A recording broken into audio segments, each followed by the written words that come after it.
L'Église du Christ au Congo décide plutôt de se désolidariser des 6 confessions religieuses qui ont signé le PV portant désignation de Denis Kadima.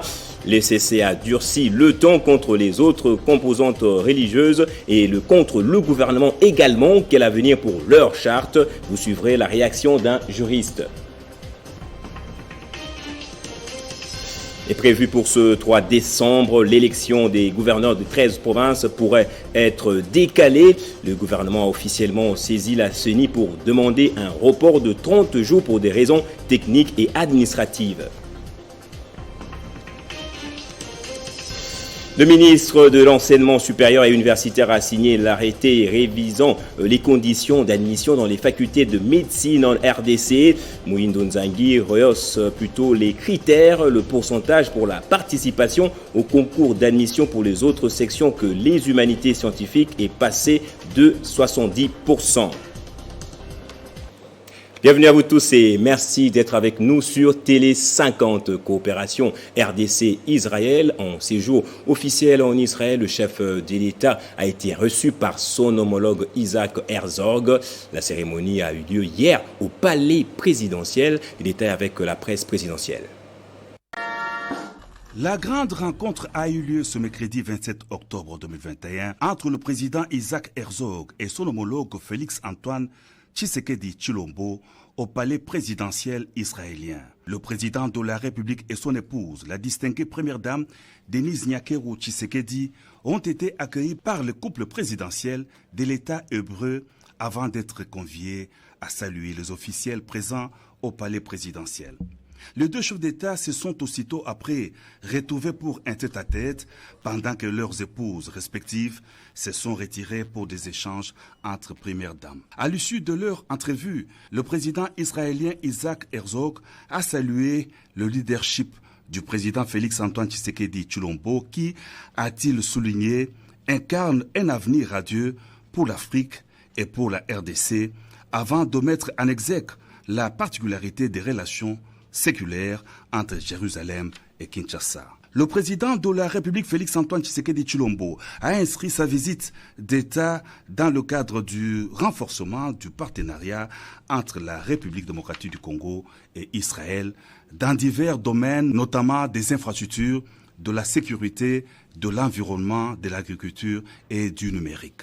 À noter aussi que le président israélien a exprimé l'espoir de la concrétisation de l'ouverture d'une représentation diplomatique de l'État hébreu à Kinshasa, en République démocratique du Congo.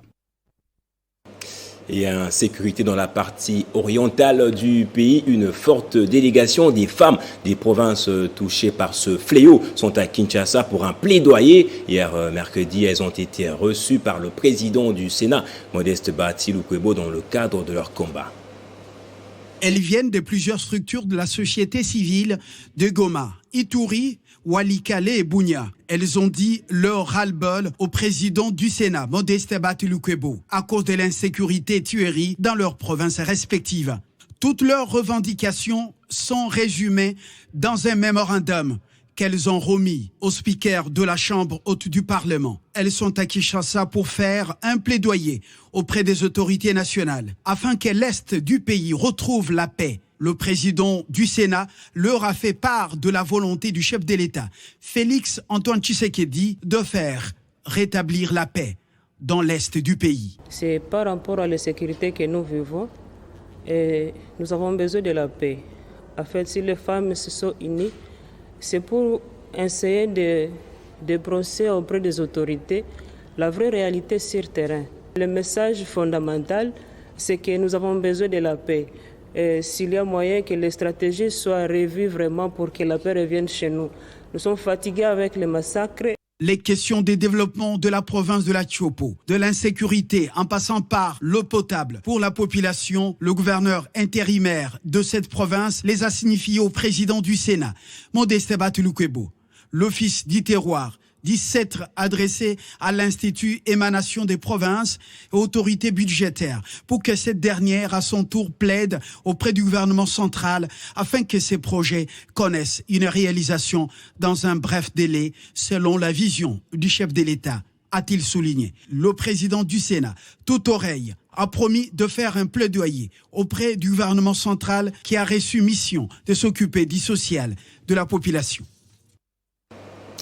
Et la population doit s'approprier l'état de siège pour le retour de la paix dans l'est du pays. C'est l'essentiel du message lancé par le maire de la ville de Bunia, le commissaire supérieur principal Kabouine John, lors d'une rencontre de sensibilisation tenue hier, mercredi 27 octobre.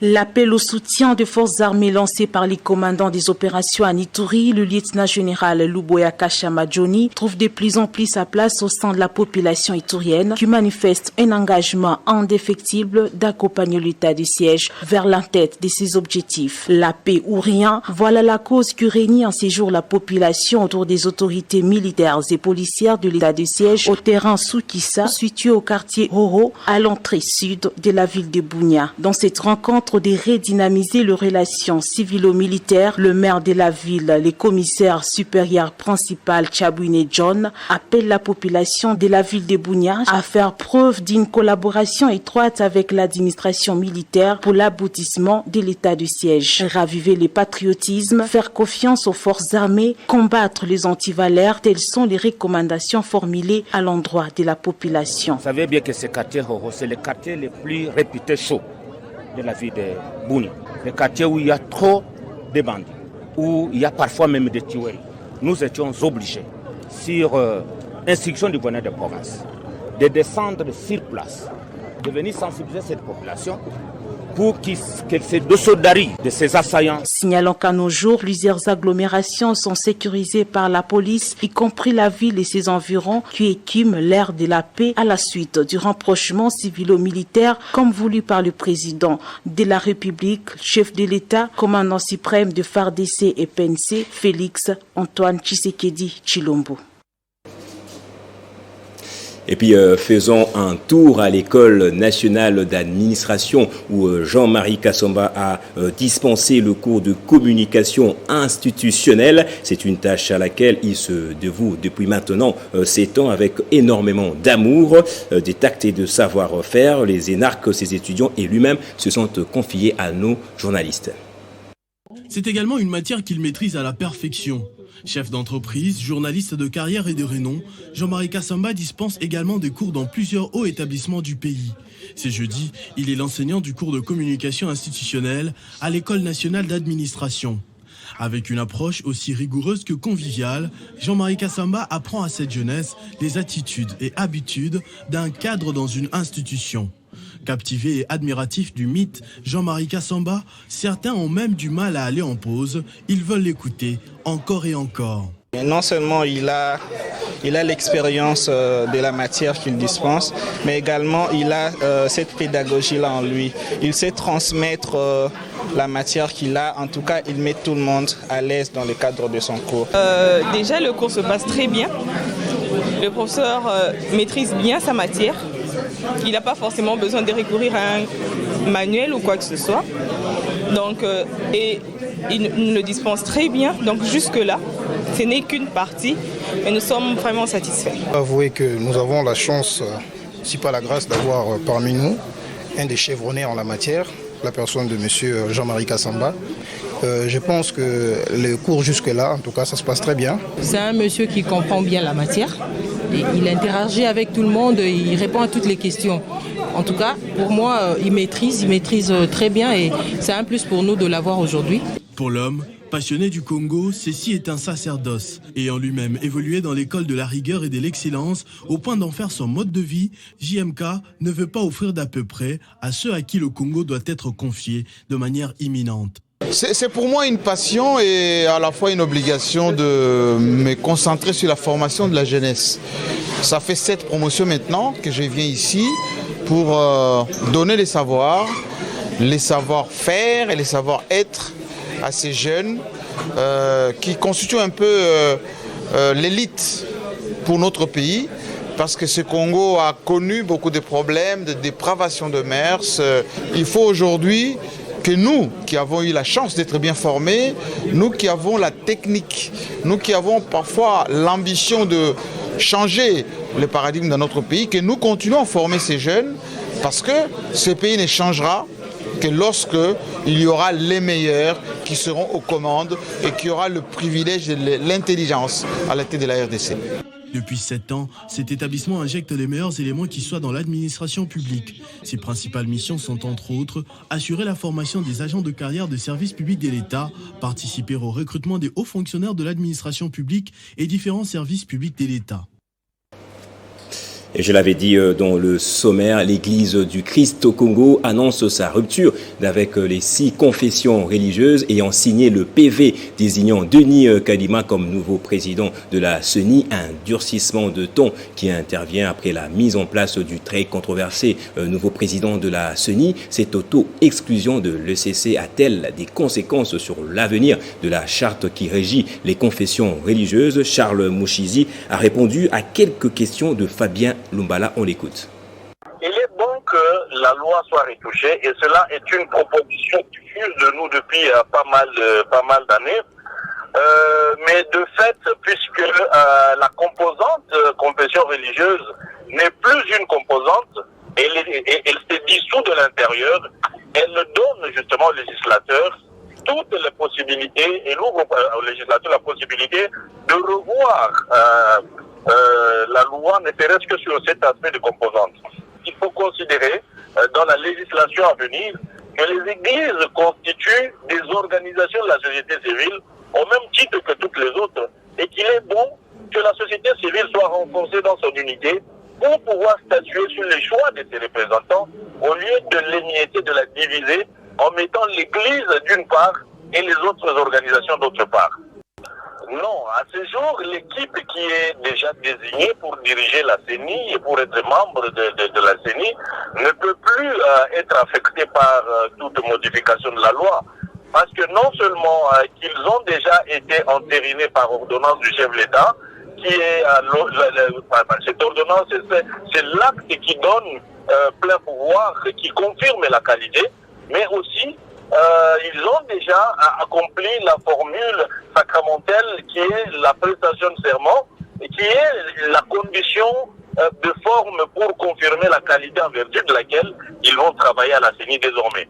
Donc cette qualité ne peut plus être remise en cause. Par contre, qu'elle intervienne aujourd'hui, demain ou en 2023, la réforme de la loi organique de la CENI et de la loi électorale n'aura d'effet que pour l'avenir. Elle ne peut plus agir pour ce qui est passé. Il y a en fait le principe de la non-rétroactivité des lois. Les lois ne sont réformées que pour disposer pour l'avenir. Voilà, c'était Charles Mouchizi Mugaga, juriste et également activiste de droits de l'homme. Dans l'actualité également, c'est une interview des vérités. Apparemment, le cardinal Ambongo accuse le parti au pouvoir de faire une fixation contre l'Église et d'avoir tourné le dos aux valeurs qu'il défendait lorsqu'il était dans l'opposition. Les deux institutions se regardent aujourd'hui en chien de faïence. Répondant aux questions de Jeune Afrique, le cardinal n'est pas passé par 4 chemins. Il a critiqué l'investiture de Denis Kadima et se dit très déçu et dénonce les menaces, insultes et intimidations dont il est victime de la part des membres de l'UDPS. Fridolin Ambongo dit ne plus se sentir en sécurité dans la capitale. Et l'élection des gouverneurs n'aura plus lieu ce 3 décembre. Le gouvernement a demandé officiellement son report de 30 jours. C'est le vice-ministre de l'Intérieur qui a saisi officiellement la CENI et officiellement c'est suite à des contraintes d'ordre administratif que le gouvernement a exigé ce report. Prenons autre chose à présent, double cérémonie à la commission de droits de l'homme. D'une part, la formation des membres du comité permanent des préventions de torture sur les instruments de lutte contre la torture et les techniques d'enquête d'identification des victimes et d'autre part, un atelier de formation des membres des mécanismes de lutte contre la corruption. Plusieurs Plusieurs autorités et différentes personnalités se sont retrouvées dans un moment pédagogique sur le droit de l'homme donné par la Commission nationale des droits de l'homme. C'est une double cérémonie. D'un côté, l'atelier des formations sur les instruments de lutte contre la torture et les autres peines et traitements cruels, inhumains et dégradants, la technique d'enquête et identification des victimes en résidence Pierre Glaver. Et l'autre côté, c'est l'atelier des formations de membres des mécanismes de lutte contre la corruption basés sur la thématique lutte contre la corruption et les droits de l'homme. La Commission nationale des droits de l'homme envisage apporter un changement positif en RDC sur la reconnaissance et le respect des droits humains. Pendant plusieurs heures, les requérants devront recevoir différentes matières qui pourront leur servir des techniques didactiques pour bannir sensiblement la corruption et faire respecter le droit de l'homme en RDC, comme témoigne le président de la CNDH.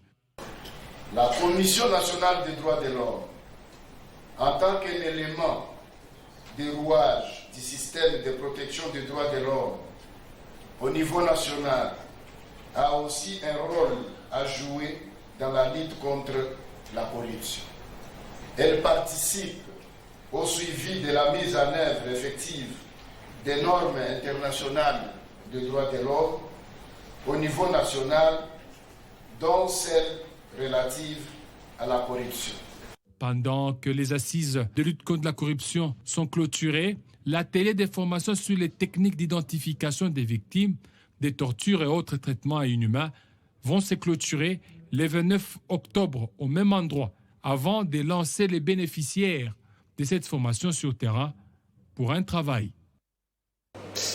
Le ministre Mouindo Nzangi a, dans un arrêté signé récemment, fixé les conditions de recrutement des étudiants en premier graduat ou première licence LMD dans la faculté de médecine. Dans son article 3, l'arrêté ministériel signifie en clair que les diplômés d'État de la section scientifique peuvent participer au concours d'admission à la faculté de médecine, peu importe le résultat obtenu. Mais par contre, ceux des autres sections doivent présenter un diplôme avec au minimum 70% pour participer au concours d'admission. Les autres articles de l'arrêté reviennent sur la nécessité de l'organisation du concours, notamment la condition d'inscription liée à la réussite, mais aussi le quota d'inscription réservé à chaque établissement à travers l'instruction académique de l'année.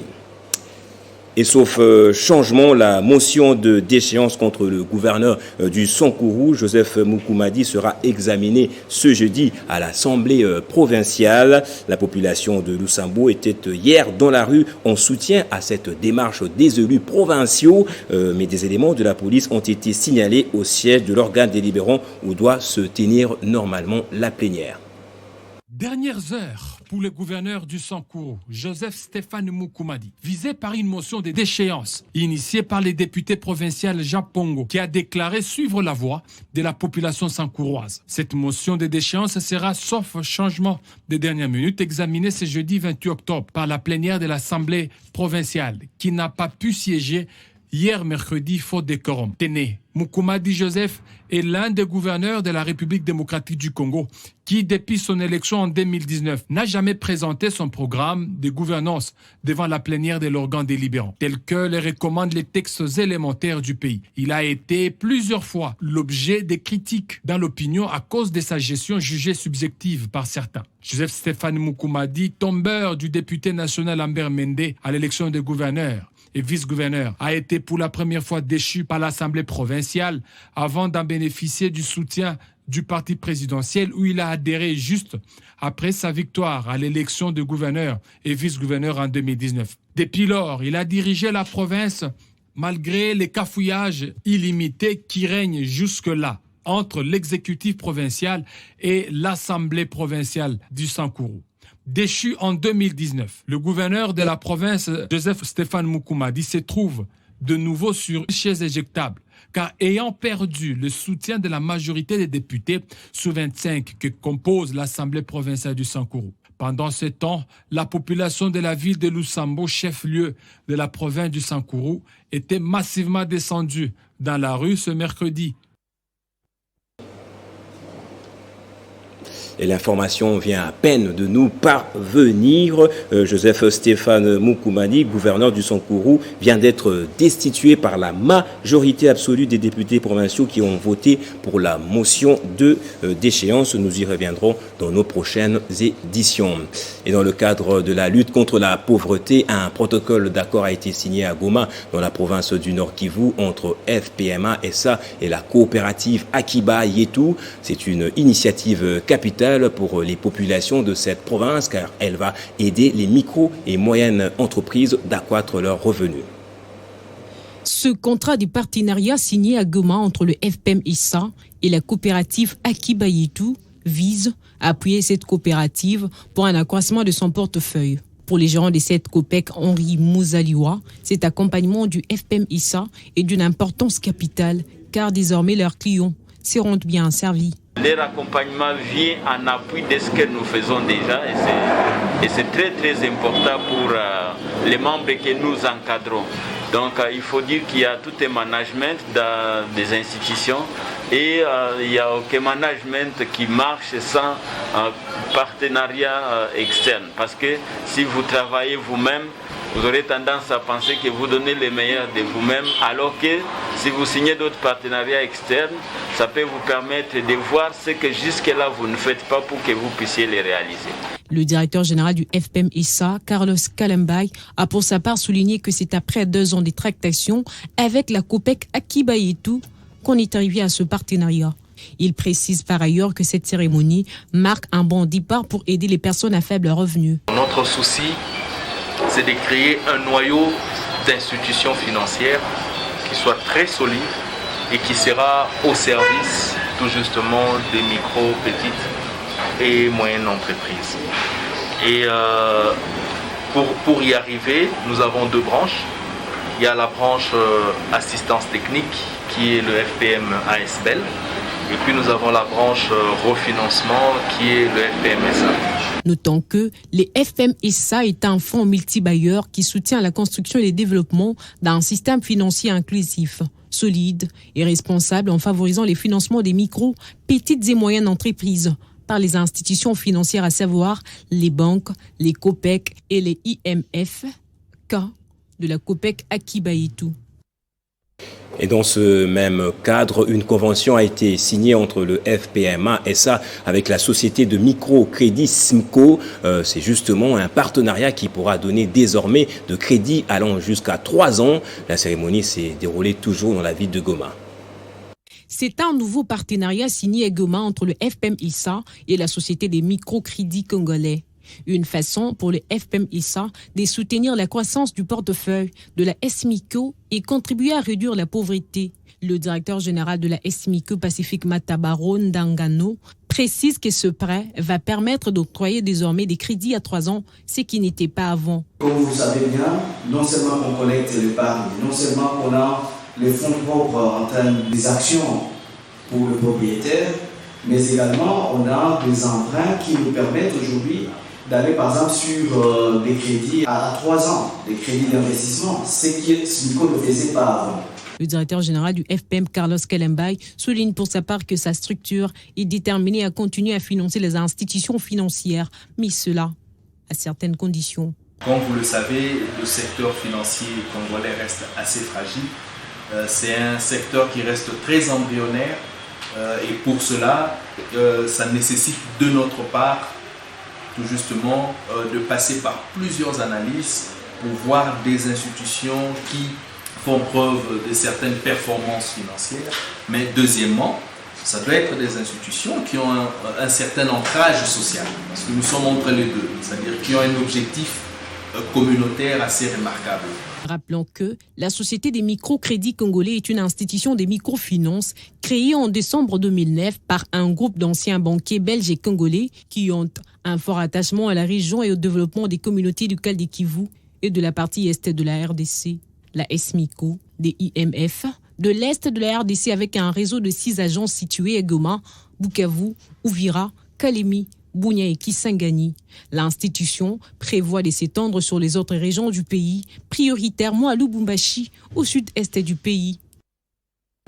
Et en sport, en Vodacom Ligue 1, vous le savez, V-Club s'est adjugé de nouveau le derby de la capitale en s'imposant 1-0 face au Daring Club Motema Pembe. Une victoire qui vient bander la plaie des Moscovites après l'élimination en Coupe de la Confédération. Retrouvez en images et commentaires le ton fort de ce match dans ce résumé de Christian Bokaya.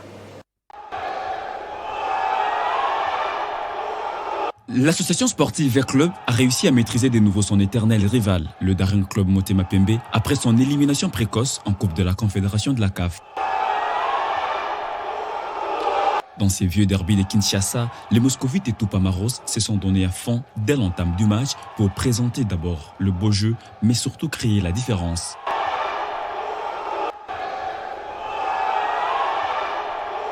V-Club réussira à trouver le chemin du filet à la 35e minute de jeu par l'entremise de Merveille Kikassa qui décrochait une frappe à l'entrée de la surface après un bon service de Jacques Temo-Pelé.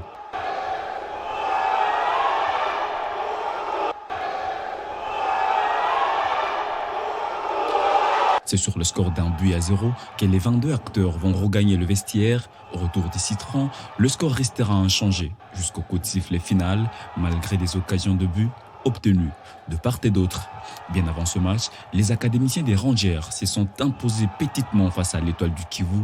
Les guerriers de la JS Groupe Bazano ont chuté face aux Kamikazes de Lubumbashi Sport 1-2. Toujours dans la capitale que préfère, le tout-puissant Mazembe Anglebert a étrillé les Salésiens de Don Bosco. Au classement partiel de cette 27e édition, les cheminots du FC Saint-Éloi Lupopo mènent la danse avec 13 points, suivi des Rangers 12 points, ex-aequo avec Don Bosco qui est 3e. V-Club vient en 4e position avec 10 unités et Mazembe 5e avec 9 points en 3 matchs joués.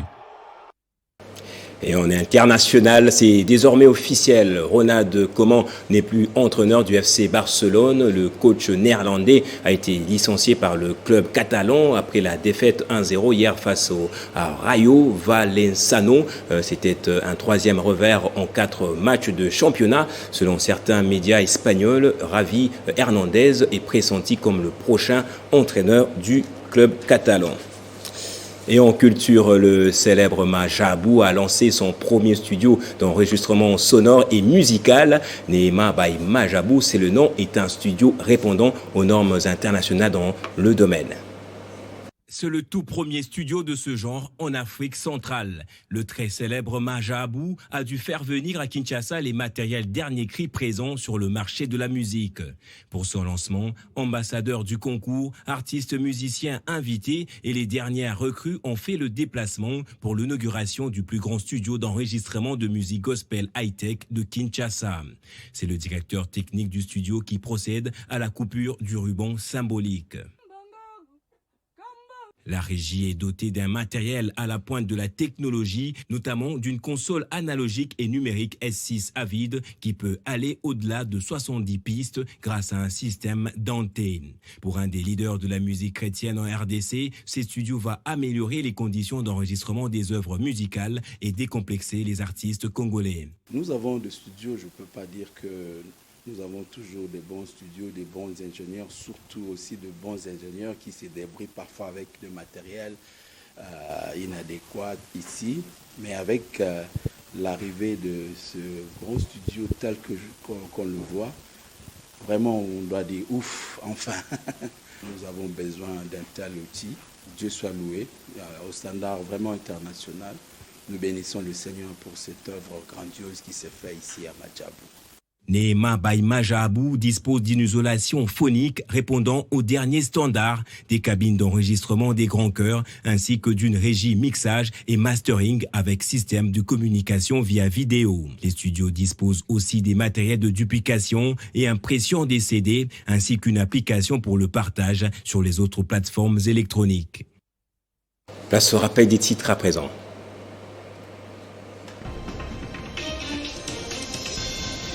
L'Église du Christ au Congo décide de se désolidariser des 6 confessions religieuses qui ont signé le PV portant désignation de Denis Kadima. Les CCA durcit le ton contre les autres composantes ainsi que contre le gouvernement. Quel avenir pour leur charte? Vous avez suivi la réaction d'un juriste. est prévue pour ce 3 décembre. L'élection des gouverneurs des 13 provinces pourrait être décalée. Le gouvernement a officiellement saisi la CENI pour demander un report de 30 jours pour des raisons techniques et administratives. Le ministre de l'Enseignement supérieur et universitaire a signé l'arrêté révisant les conditions d'admission dans les facultés de médecine en RDC. Moïndo Nzangi rehausse les critères. Le pourcentage pour la participation au concours d'admission pour les autres sections que les humanités scientifiques est arrêté à au moins 70%. Restez avec nous pour la suite de l'actualité.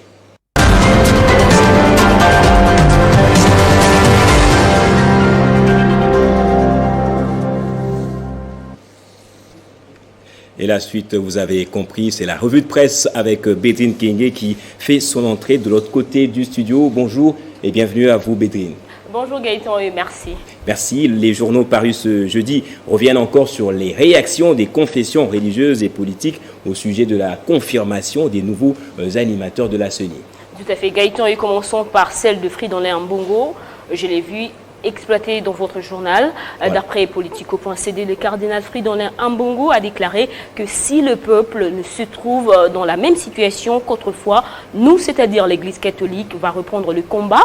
Au cours de cette interview accordée au site panafricain Jeune Afrique, reprise par Forum des As, le prélat catholique a aussi ajouté qu'il ne se sent plus en sécurité à Kinshasa, une affirmation justifiée par le fait que les évêques connaissent le tireur de ficelle, mais ils ignorent quand même ce qui sont manipulés. Pour le cardinal Mbongo, il peut être un conducteur de moto, un automobiliste ou un piéton. Et l'archevêque de Kinshasa regrette que le chef de l'État n'ait pas entendu la Senko et les CC à ce sujet. De son côté, l'Église du Christ au Congo décide cette fois-ci de rompre avec les 6 autres confessions religieuses qui avaient désigné Denis Kadima comme président de la centrale électorale. Rapporte cette fois-ci 7sur7.cd. Dans sa déclaration, l'ECC a rappelé au gouvernement que la gratuité de l'enseignement de base ne doit pas sacrifier la qualité de l'enseignement et le vœu du personnel enseignant, souligne le confrère. Et concernant la recomposition de l'échiquier politique avec la création du front patriotique entre le FCC et la Mouka, et Ensemble pour la République, et ainsi que le CLC pour réclamer justement la dépolitisation de la CENI, Augustin Kabouya, cité par Congo Enfants.net, le qualifie des enfants prodiges qui sont de retour chez leurs parents. Joseph Kabila, selon le secrétaire général de l'UDPS, et Jean-Pierre Lissanga Bunganga, cité par Forum des As, dans une autre page, a dénoncé que le président Tshisekedi s'est impliqué activement dans la farce de mauvais goût du citoyen Mbosso, nostalgique des méthodes anarchiques du MPR, parti-État décrié autrefois par l'UDPS et autres personnalités politiques. Et en dehors de nos frontières, la restitution des œuvres d'art au Bénin par la France fait la une des plusieurs sites. Effectivement, la France a acté hier, lors de la cérémonie de revoir des œuvres d'art béninois, la restitution de 26 objets culturels exposés au musée du Quai Branly à Paris. Dans son pays d'origine, nous rapporte Radio France Internationale, et le retour au bercail devrait être définitif le 10 novembre prochain. Entre-temps, au pays, le gouvernement s'apprête à accueillir ce bien culturel de main de la France, et sans doute figé dans leur éternité immuable, elle n'espérait pas revoir un jour la terre qui les a vus naître, commente l'observateur Palga cette fois-ci. Et pourtant, dans 2 semaines après la signature de l'acte de transfert à Élysée, en présence d'Emmanuel Macron et Patrice Talon, tous 2 présidents français et béninois, ces œuvres vont retrouver la terre de Bénin. Et Bernard Dulon, marchand d'art et membre du collectif d'Antiquaire, qualifie ce transfert d'hypocrisie totale, dans la mesure où on a pillé les continents africains depuis 1000 ans avant Jésus-Christ. On continue à les faire jusqu'aujourd'hui, et on voudrait faire croire qu'en rendant 3 masques et 4 fétiches, on va se dédouaner. C'est un peu délicat pour lui. D'après ce marchand d'art, c'est un problème de politique mis en avant par le gouvernement français. Et dernier sujet, on lui donne 1 semaine à vivre son mariage organisé en 48 heures. Vous imaginez, Bédrine? Oui, Gaëtan, après un nouveau diagnostic vital étonnant court posé pour Anne Roudoc, 56 ans d'âge, souffrant du cancer de poumon, l'hôpital a réussi à organiser pour elle et son fiancé Kate Perse, 55 ans d'âge, un mariage dans 48 heures pour une femme en phase terminale qui venait tout justement d'apprendre qu'elle ne restait qu'une semaine à vivre, a relaté BBC et relayé par 7sur7.be. Merci Bédine Kenge pour cette lecture. Merci à vous autant. C'est par ici que ce journal prend fin. Merci infiniment de votre fidélité. L'actualité reste en continu sur votre chaîne.